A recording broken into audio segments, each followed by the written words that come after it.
on his own.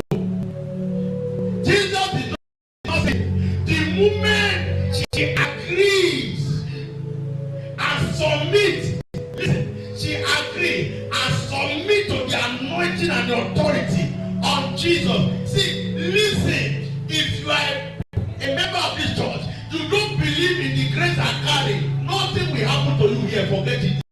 You know what? After that time, Jesus was not known as a Messiah, true of us. Jesus was known as a prophet. He agreed that if I touch the garment of this prophet, I will be made whole. And when he touched his garment, the devil left me. That means faith, whether the pastor like you or not.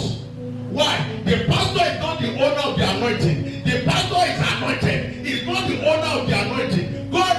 It is God that gave the pastor the anointing. So when you have faith in the anointing, not in the person of the anointing, you have faith in the anointing. The anointing comes to amazing ministry. When you have faith in the anointing, not in the personality that God is using for the anointing.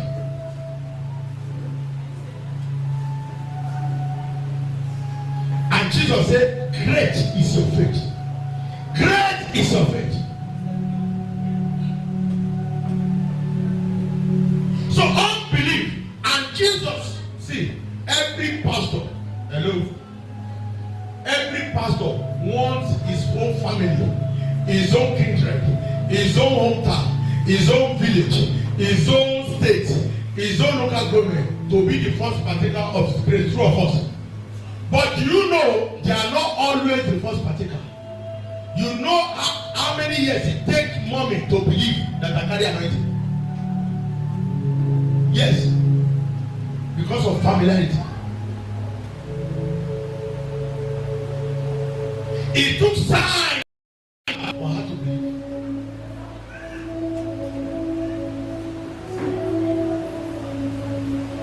So the anointing is as you believe. When you don't believe in the anointing and the anointed, it will do as if the anointed does not carry the power. Why? You cannot submit to the anointed. And there's no way you want to submit to the anointing without submitting to the anointed.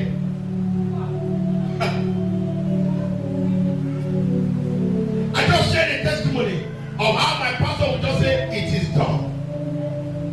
In the whole church, we did businessman fellowship.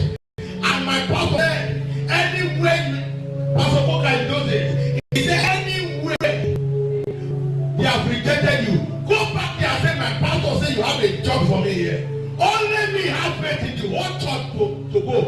They just have a pastor. I came back with testimony. I went to Doing Group. I told the purchase manager, I said, Mr. Labi, my pastor said you have a work here. Hey, let the pastor come and give you work now. I sat down there. He said, but bro, I sat down there. I think my pastor said, there's a work for me here. He said, which work? We don't have any other. As he's talking, one of his boys said they just come from so factory. The man believe created the order for me. They said they need soldiers of it.